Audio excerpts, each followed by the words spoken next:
No mês da família, nós comemoramos o Dia das Mães. O Dia dos Pais não é no mês da família, é no mês do cachorro louco, né?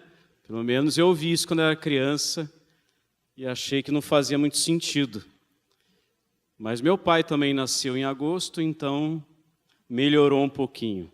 Mas eu queria compartilhar com os irmãos, trazer uma palavra sobre mães, mas que você pudesse absorvê-la, mesmo não sendo mãe, sendo pai, sendo filho, sendo irmão, irmã.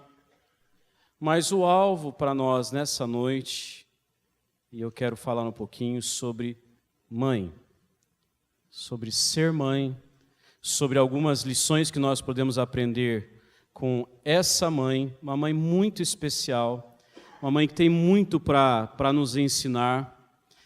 O livro é o livro de Ruth. O livro é o livro de Ruth.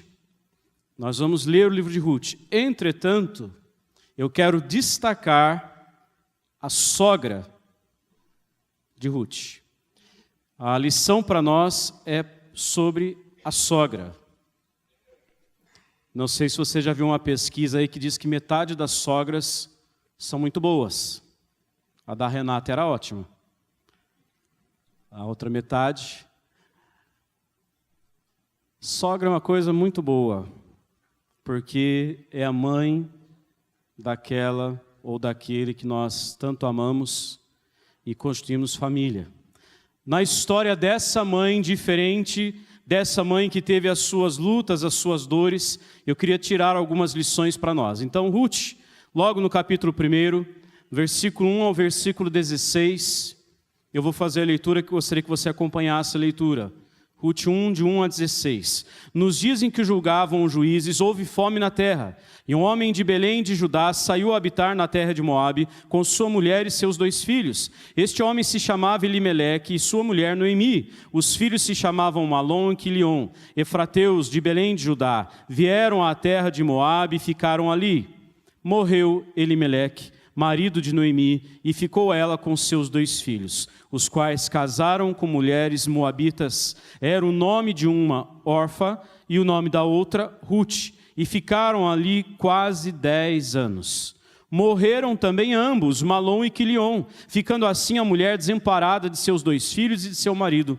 Então se dispôs ela com as suas noras e voltou da terra de Moabe, porquanto nesta ouviu que o Senhor se lembrara do seu povo, dando-lhe pão. Saiu, pois, ela com suas 2 noras do lugar onde estivera, e indo elas caminhando de volta para a terra de Judá, disse-lhes Noemi: Ide, voltai cada uma à casa de sua mãe, e o Senhor use convosco de benevolência, como vós usastes com os que morreram e comigo. O Senhor vos dê que sejais felizes, cada uma em sua casa, em casa de seu marido. E beijou-as. Elas, porém, choraram em alta voz e lhe disseram: Não, iremos contigo ao teu povo. Porém Noemi disse: Voltai, minhas filhas, porque iríeis comigo? Tenho eu ainda no ventre filhos para que vos sejam por maridos? Tornai, filhas minhas, ide-vos embora, porque sou velha demais para ter marido. Ainda quando eu dissesse: Tenho esperança, ou ainda que esta noite tivesse marido e houvesse filhos, esperá-los-eis até que viessem a ser grandes? Abster-vos-eis de tomardes marido? Não, filhas minhas, porque por vossa causa a mim me amarga o ter o Senhor descarregado contra mim a sua mão. Então de novo choraram em voz alta. Orfa, com um beijo, se despediu de sua sogra, porém Ruth se apegou a ela. Disse Noemi: Eis que tua cunhada voltou ao seu povo e aos seus deuses. Também tu, volta após a tua cunhada. Disse, porém, Ruth: Não me instes para que te deixe e me obrigue a não seguir-te, porque aonde quer que fores, irei eu, e onde quer que pousares, ali pousarei eu. O teu povo é o meu povo, o teu Deus é o meu Deus. Feche os seus olhos mais uma vez. Vamos orar brevemente. Senhor, encontra o nosso coração aberto, a nossa mente disposta a a ouvir a tua voz, a ouvir a palavra do Senhor registrada aqui no livro de Ruth. Por favor, ó Deus, que o Senhor ministre sobre nós. Fale a cada mãe, fale também a cada filho. Fale a cada pai, cada homem, cada mulher. Que a tua palavra encontre morada em nós. É a nossa oração em nome de Jesus Cristo. Amém. Amém. O livro de Ruth conta a história, e nós lemos só o início da história de Noemi e de Ruth. Eu quero enfatizar a história de Noemi, a sogra. Noemi, casada com seu marido, morando na terra de Belém, de Judá. As coisas caminhavam bem. O personagem central é Ruth, mas nós podemos aprender muito com Noemi, a sua sogra. O livro começa com Noemi, Elimeleque, Noemi, Malom e Quilion, os seus filhos. História de uma família que vivia bem em Belém de Judá. Tinha os seus bens, o seu sustento, estava completa até o momento. Mas chegaram os tempos difíceis, como em qualquer família. Vieram as notícias ruins, o tempo de sequidão, o tempo de fome, o tempo de luta, dificuldades financeiras. Era difícil demais ter o que plantar, mais ainda o que colher. Faltava sustento. Então o pai, o patriarca, o chefe da casa, Elimeleque, toma a decisão de tentar a vida em outro lugar. Mas ele não escolheu qualquer lugar. E quem esteve aqui na semana passada ouviu um pouco sobre este lugar que ele decidiu ir. Eu não vou repetir hoje de novo. Depois você pode procurar lá na internet o sermão de semana passada do pastor Jonas. Eles foram morar na terra de Moabe. Decisão. Andaram cerca de 80 quilômetros para começar a vida em Moabe. Até aqui a gente pode pensar que foi um movimento natural, uma coisa natural, uma circunstância. Faltou emprego, faltou trabalho, faltou sustento, não tem como plantar, não tem como colher. Então muda de cidade, muda de lugar para poder começar de novo. Mas não foi um movimento natural, não foi uma coisa óbvia a ser feita. Não pense que o cuidado foi cuidar da família e porque vou cuidar da família, tudo é válido. Não é verdade. Para cuidar da família, nem tudo é válido. Os nomes das pessoas, principalmente no hebraico, têm os seus significados. Os nomes dos lugares também têm o seu significado, a sua importância, o nome das cidades. E esses nomes também têm os seus significados. Eles deixam a cidade que tinha um nome por Casa do Pão, Belém. Casa do Pão, lugar do pão. Onde Deus os vinha sustentando até aqui, até esses dias. E aí eles partem para uma terra de gente que sempre investia contra os judeus. Gente que não perdia a oportunidade de tentar tomar a terra deles, as posses deles, os recursos que Deus lhes dava, sempre tentando tirar. Os moabitas. Foi um povo que quando os israelitas precisaram muito de ajuda na fuga do Egito, e na caminhada no deserto, esse povo se recusou a ajudar. Os deixou sozinhos. Em Deuteronômio diz que Deus fala ao seu povo, ao povo hebreu, que se algum moabita quisesse fazer parte do povo dele, teria que esperar até a 10ª geração. Tamanha a distância entre Deus e os moabitas. Por isso, Elimeleque não fez uma boa escolha em deixar a terra do pão, ainda que em tempo de seca, e partir para Moabe. A decisão foi tomada pelo momento difícil que eles estavam vivendo. Todos nós passamos por momentos difíceis, e nas horas difíceis nós corremos o risco de tomar decisões precipitadas, equivocadas, de achar que vale a pena assumir alguns riscos para o bem, entre aspas, da família. E foi isso que ele fez. Elimeleque significa Deus é meu rei. E essa decisão que ele toma foi uma decisão que exatamente foi contra o seu nome. O nome dele, Deus é meu rei, mas ele toma a decisão sozinho por conta própria. Noemi significa bela, agradável, amigável. Malom é enfermidade, Quilion tristeza. Eram os nomes dos filhos. O livro conta a história de Ruth. Mas nós vamos focar na vida de Noemi. Essa sogra, essa mulher diferente, essa mulher especial. Dessa mãe que muito abençoou, mas também muito chorou. Ela foi instrumento de bênção para a vida de toda a genealogia, todos os seus descendentes, até chegar a nós, ainda que os 2 filhos tenham morrido. Você vai entender, lendo o livro de Ruth, e eu vou contar para você um pouco da história desse livro. Essa mulher nos abençoou, mas ela também chorou. E não foi pouco, foi muito. Talvez seja essa a história de algumas mães aqui, ou de muitas mães aqui. Talvez algumas mães ainda não tenham chorado por seus filhos, ou o choro seja só de preocupação, seja só um choro de ver o filho doente e não poder fazer muita coisa. Existem choros mais dolorosos, mais doídos. Essa mulher teve motivos para chorar intensamente, mas ela deixa alguns ensinos para nós. Mães que se dedicam arduamente na sua missão e cumprem o seu papel diante de Deus, eu quero falar sobre isso.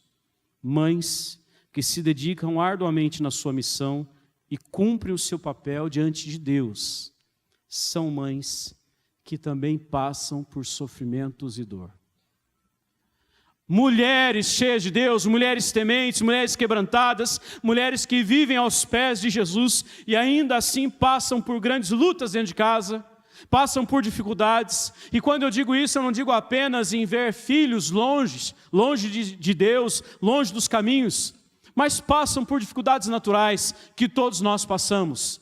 Dificuldades diferentes, enfermidades, escassez, fome, dificuldades para resolver problemas, encontrar soluções, quem sabe abandono do marido, ter que criar filhos sozinhos, ou então maridos que moram em casa, mas é como se não morassem. Filhos que desde adolescentes decidem viver uma vida completamente diferente da vida que a mãe leva. Mães que cumprem o seu papel, a sua missão diante de Deus, também passam por sofrimentos e dor. Ninguém está isento disso. Mas parece que a dor de mãe é mais intensa.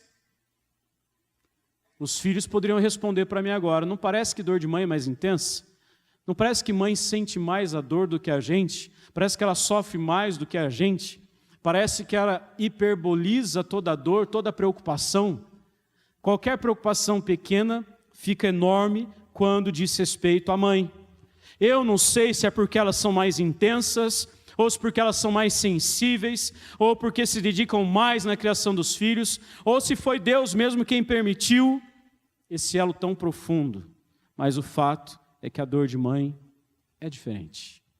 A começar pelo próprio parto, quando é parto natural. Já começa por aí. A dor é diferente.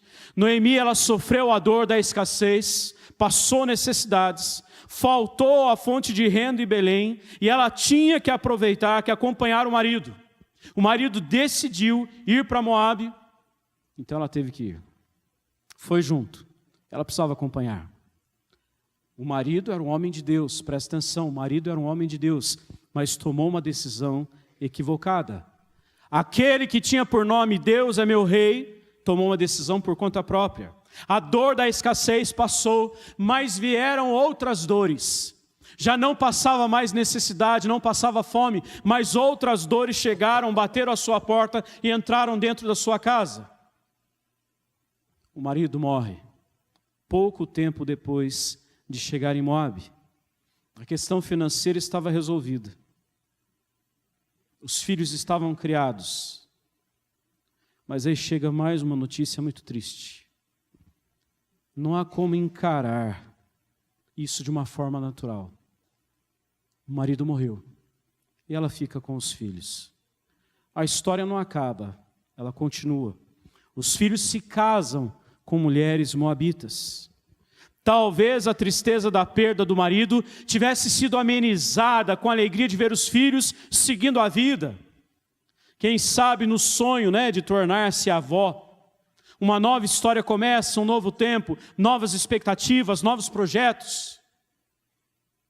Mas o texto conta para nós que 10 anos depois, morrem também os filhos.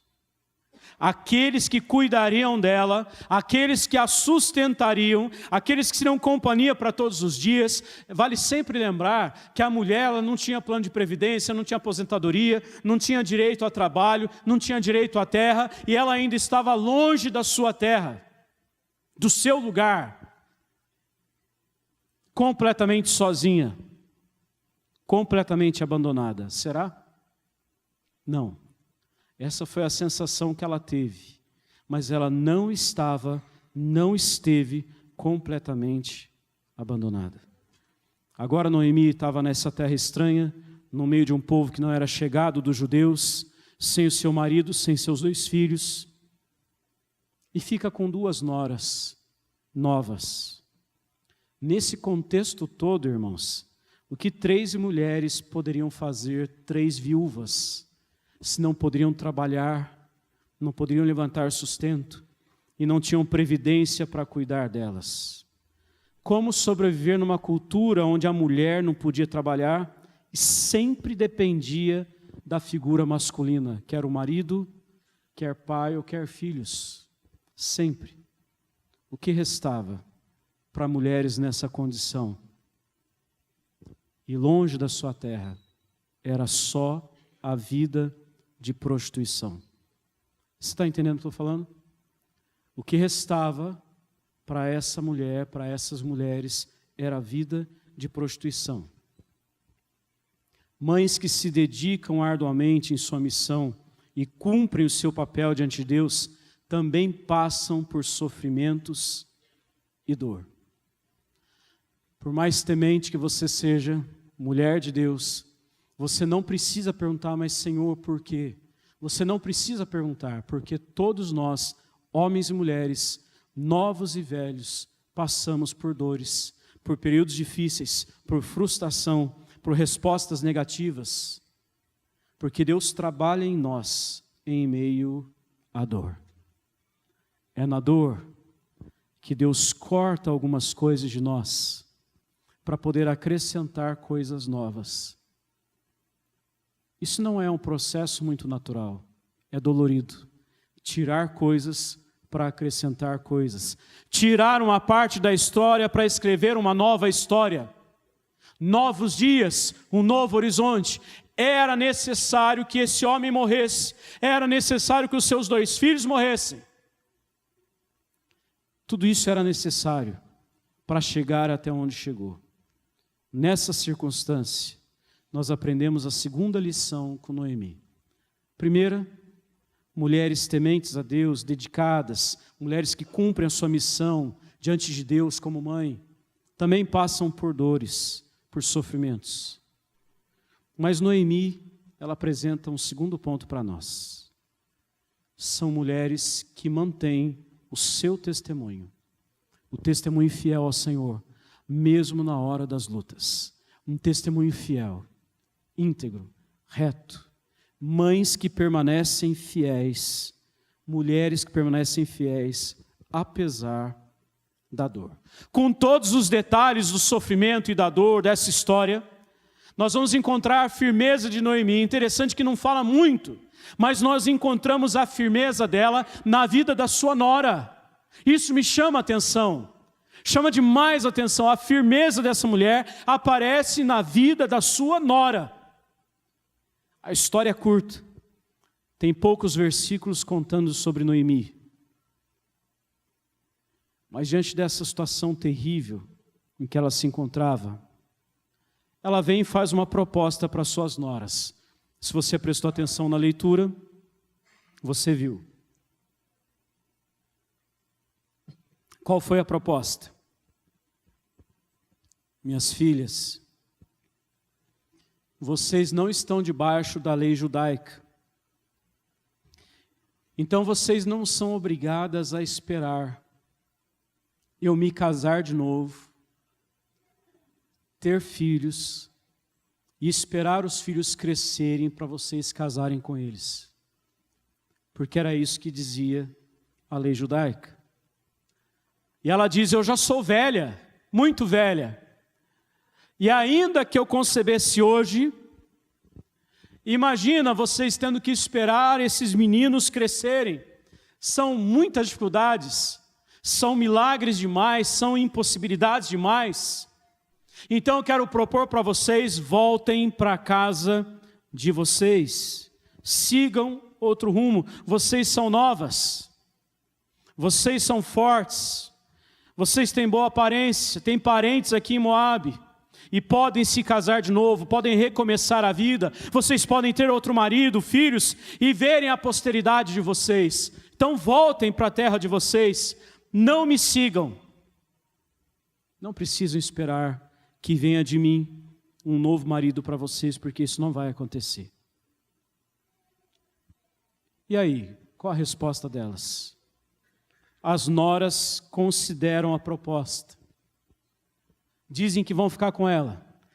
E ela diz de novo, uma delas, com todo respeito, órfã, vai, a beija e volta para sua casa, para sua terra. Atendeu o conselho da sogra. E só entre nós, o conselho da sogra foi bom. Vai cuidar da sua vida. Siga a sua história. Ela foi. Mas e a outra? E Ruth? Qual foi a declaração que Ruth fez? Finalzinho do versículo 16. O teu povo é o meu povo. O teu Deus é o meu Deus. Versículo 17. Onde quer que morreres, morrerei eu, e aí serei sepultada. Faça-me o Senhor o que bem lhe aprouver, se outra coisa que não seja a morte me separar de ti. Vendo, pois, Noemi, que de todo estava resolvida a acompanhá-la, deixou de insistir com ela, e Ruth foi com Noemi. Noemi sofreu, chorou, achou que Deus havia se voltado contra ela, talvez pelo fato de terem saído, de Belém e ido para Moabe. Talvez em algum momento tivesse pesado a consciência, nós erramos, nós desonramos a Deus e agora Deus pesou a mão sobre mim. Mas o testemunho dessa mulher marca de uma forma profunda a sua nora. A vida da moça Ruth é impactada com o testemunho de Noemi. Você já deve ter visto em algum convite de casamento essa declaração, o teu povo é meu povo, o teu Deus é o meu Deus.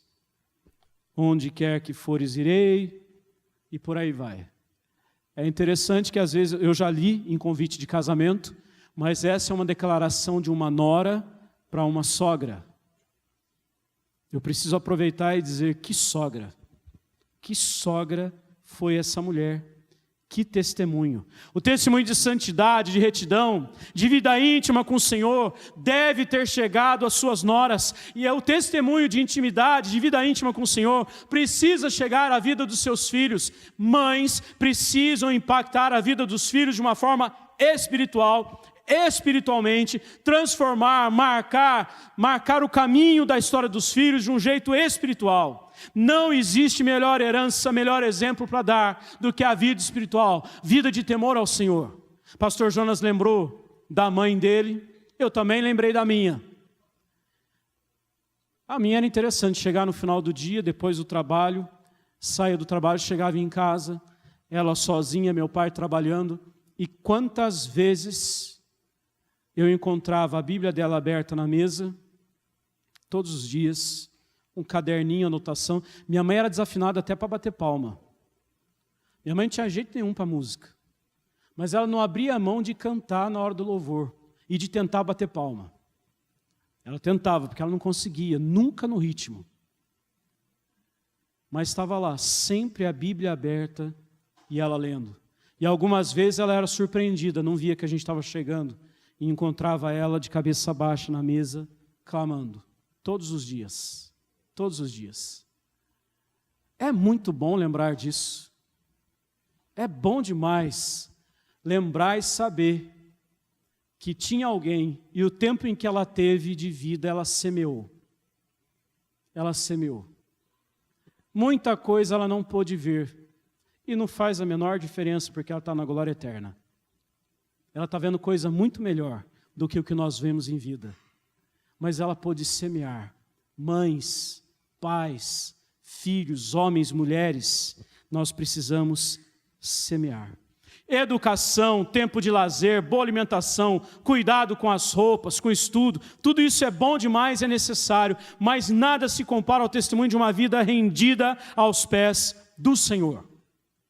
Vida rendida aos pés do Senhor é aquilo que as mães podem deixar para os seus filhos e é uma herança eterna, não é uma herança que acaba, não é o dinheiro que dá briga depois entre os filhos para ver como que vai dividir. Herança eterna é herança espiritual. Mas agora uma palavra para os filhos, porque em pleno dia das mães, deixar uma palavra de exortação para as mães, então eu quero deixar para os filhos. Palavra para os filhos. Não existe presente maior e melhor para você entregar para sua mãe do que é viver a vida integralmente aos pés de Jesus. O que as mães dizem? Amém? E se a sua mãe não é convertida, é assim que ela pode conhecer Jesus. Vendo você aos pés de Jesus. Vendo você amando o Senhor sobre todas as coisas.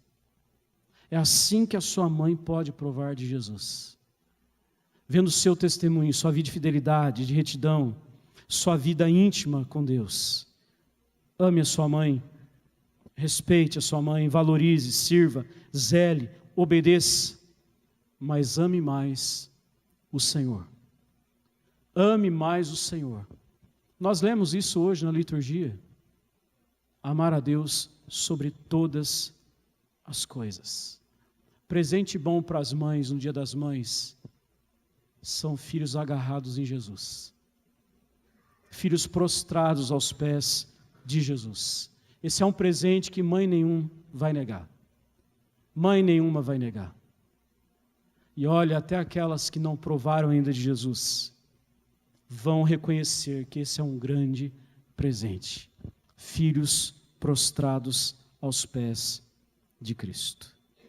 Mães que se dedicam arduamente na sua missão, que cumprem o papel diante de Deus, o seu papel diante de Deus, passam por sofrimentos e dor, mantêm o seu testemunho fiel ao Senhor, mas também geram filhos espirituais. Mães que cumprem o seu papel, a sua missão, geram filhos espirituais, muito mais do que filhos naturais, filhos espirituais. Noemi abençoou, influenciou Ruth, de um jeito tão especial, que Ruth tornou-se como filha para ela.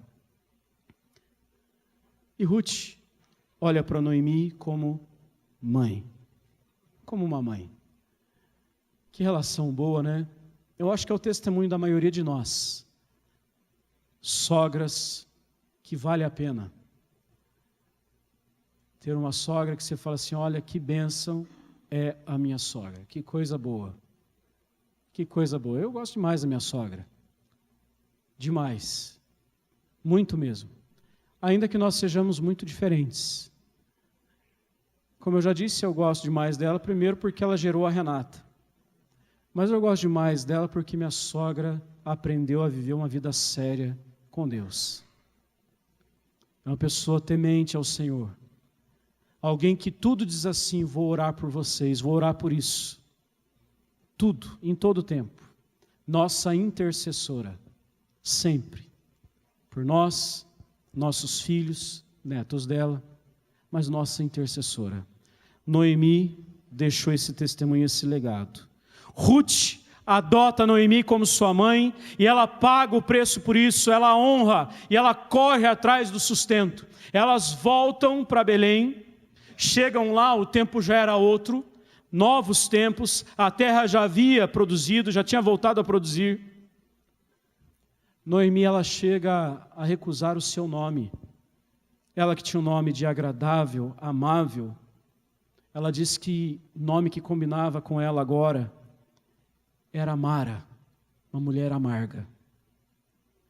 Ela recusa o próprio nome. Mas Ruth a abençoa. O que nós lemos no capítulo 3 e 4, e nós não vamos fazer isso agora, mas o que nós encontramos nos capítulos pela frente, é a história de transformação que Deus faz e traz na vida dessas duas mulheres. Também as suas gerações, e chega até nós. Ruth sai para apanhar milhos no período de colheita. A sua sogra diz para ela: minha filha, vai, porque o milho que vai caindo pelo caminho você pode pegar. Então você vai pegando pela beirada os milhos que caírem. Ela faz isso.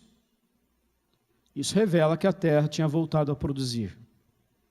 A moça vai, pede autorização para colher, para recolher, recebe essa autorização, esse trabalho. Ruth capítulo 2, versículo 3, diz que ela se foi, chegou ao campo e apanhava após os segadores.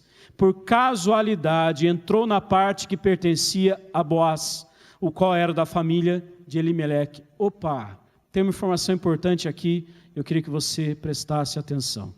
O texto fala que ela, por casualidade, entrou na parte que pertencia a Boaz. Deus está no controle, no tempo de dor, no tempo de perdas, de tristezas imensas. Deus está no controle. Deus está no controle enquanto nós ainda estamos testemunhando, pagando preço para testemunhar. Deus continua no controle. Parecia por acaso que ela havia entrado no campo desse tal de Boaz. Por acaso, porque ela não teve intenção nenhuma, ela não conhecia Boaz. Mas não foi por acaso, porque Deus já havia escrito os seus dias.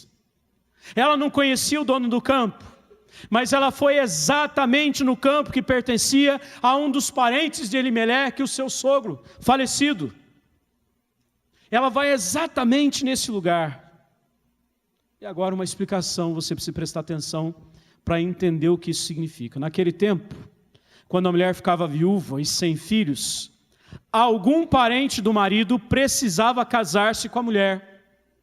Precisava também comprar as suas terras, as suas posses.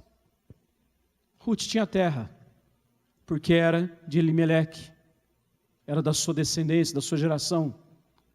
Mas ela não tinha mais como produzir. Então algum homem, parente do marido, precisava comprar a terra. Precisava também pagar todas as suas dívidas e dar sequência à geração do marido falecido. O parente mais próximo era responsável por isso. Era o resgatador, um parente remidor. E Boaz era parente de Elimeleque, era um resgatador de Noemi. Ele não podia casar com a Ruth, já idosa, mas podia casar com Noemi. Coincidência? Fica comigo. Coincidência? Alguns poderiam pensar que sim. Não, foi providência. Foi mão de Deus, vontade perfeita do Pai eterno. Boaz se afeiçoa de Ruth. Ele acha a moça bonita. Ele a favorece. Ele honra a Ruth. Reconhece como ela foi uma moça virtuosa e fez bem para Noemi, como ela cuidou de Noemi. Ruth então volta para casa e conta tudo para sua sogra. A sogra diz para ela: minha filha, continue trabalhando nesse mesmo lugar, não sai daí não. Fica aí, vai apanhando os milhos que sobrarem daí desse lugar. Depois ela recebeu os conselhos de Noemi, de agir corretamente, de falar para Boaz que ele era um resgatador de Noemi. Ela diz: olha, você é parente de Elimeleque. E Boaz diz: é verdade, eu sou então, eu sou casada, eu era casada com o filho dele, mas morreu. O outro também morreu, meu sogro morreu, não sobrou ninguém. Você é um resgatador. Boaz então se alegra com a notícia, com a possibilidade, e ela também, com a possibilidade de se casarem. E ele promete casar com ela. Só que primeiro ele precisava ver se não tinha nenhum outro parente mais próximo, porque era sempre do mais próximo. E aí surge uma questão muito séria. No que ele vai investigar, ele descobre: tem um parente mais próximo, que pode ser o resgatador. Então ele vai procurar esse parente. Descobre o rapaz. Conta para o rapaz que Elimeleque havia morrido, seus 2 filhos também, e que havia uma terra para ser comprada. O rapaz fica empolgado. E ele diz, eu compro a terra. Imagina o coraçãozinho de Boaz nessa hora, né? Partindo. Fala, agora perdi. Aí Boaz dá a cartada final. O argumento final. Só que você vai ter que assumir a idosa Noemi. Você vai ter que cuidar dela, porque ela é mulher dele. E a moça que ficou viúva, Ruth, você vai ter que casar-se com ela também. Era a lei, era assim que funcionava. Para dar sequência ao nome do marido. Olha, fica comigo, presta atenção no que eu vou te explicar. Para quem já sabe, solidifica o conhecimento. Para quem não sabe, presta atenção. O homem que casasse com essa moça, os seus filhos levariam o nome do ex-marido, do falecido. A genealogia que se seguiria era do falecido. E aí Boaz explica isso tudo para o rapaz. O rapaz muda de opinião. Ele fala, não, então não vou poder não. Então não vai dar certo o meu plano. Eu estou passando a vez. Boaz fala para ele, você tem certeza? Ele fala, estou passando a vez. Boaz, então, eu sou o próximo da fila. Sou o próximo da fila. Então Ruth e Boaz se casam. Eles têm filhos. Honram a Noemi. Olha que história. Da nora, não mais casada com o filho, Noemi torna-se avó. Torna-se avó. A mãe que passou por grandes perdas e imensas dores, a mãe que testemunhou a fidelidade do Senhor, agora gera filhos na fé. Ela gerou filhos na fé. Ruth foi uma filha na fé. Noemi recebe a honra de ser avó dos filhos de Ruth e Boaz. E essa história de resgate, de redenção de Noemi, chega até nós, porque Ruth e Boaz foram bisavós de Davi. Bisavós de Davi. E se você não sabe o que isso significa, eu vou contar. Jesus é da linhagem de Davi. É descendente de Davi. Ruth e Boaz estão na árvore genealógica de Jesus. Jesus é descendente deles. A mãe que sofreu, chorou, testemunhou nas horas de lutas e vitórias, também gerou uma filha na fé. E essa filha gerou filhos naturais. E a geração seguiu até chegar em Jesus. Palavra para nós. Não desista. Não desista. Insista. Testemunhe. Creia. Siga em frente. Supere as dores com o Senhor. Não aceite a mudança de nome. Não deixe a sua vida tornar-se amarga por causa das lutas. Deus não perdeu o controle. Deus ainda tem um plano. E esse plano vai se cumprir. Se essa história muito diferente não tivesse acontecido, nós não teríamos o registro de que Davi é neto de Ruth e Boaz. Essa história diferente precisou acontecer. Eu não sei qual história diferente você tem vivido, ou talvez a sua história seja a mais comum de todas. Ainda assim, Deus está no controle. Ainda assim, Ele tem um plano perfeito para nós e para cada um de nós. Siga amável, agradável. Não se entregue à amargura.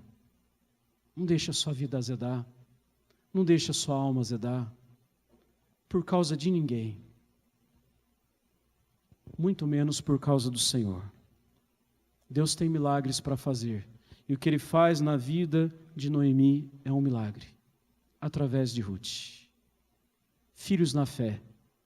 E gerar filhos na fé é um privilégio não apenas das mulheres, também dos homens, adolescentes, jovens, idosos. Nós podemos sempre gerar novos filhos na fé. Eu quero terminar com uma lembrança que eu tive pouco antes de subir. Lembrei do primeiro ano de ministério, no Dia dos Pais, nós fomos com uma equipe de evangelistas, mais os jovens da igreja que nós pastoreávamos no sul de Minas, Passa Quatro. A gente foi fazer visita no asilo, mas aí não podia pregar, não podia falar de Jesus. Podia visitar, podia cantar com eles, podia ficar ali, mas não tinha um momento de pregar e até orar a gente não podia. E Deus me fez lembrar, sentado ali no banco, de uma experiência marcante. Eu entrei num quarto, encontrei alguns dos jovens saindo. E eles estavam assim, com o rosto brilhando, muita lágrima, uma alegria sem fim contida, porque tinha um senhor que ele não podia falar no leito e nem andar, só deitado. Aí tudo que ele queria falar com eles, ele com um dedo ele escrevia na parede. E eles foram perguntando da vida dele, e ele foi respondendo. Um diálogo muito curto. E eles falaram de Jesus para aquele senhor, do amor de Jesus. E aquele homem chorou copiosamente e disse que ele entregava a vida dele para Jesus naquela hora, que ninguém nunca tinha feito esse convite para ele. E eles oraram com esse senhor. Quando eu cheguei, eles estavam saindo. Eu entrei, cumprimentei todo mundo e eu ainda encontrei esse homem em prantos, no cantinho. E ele disse para eles, só não digam nada. E ele escreveu lá, porque aqui não pode falar de Jesus.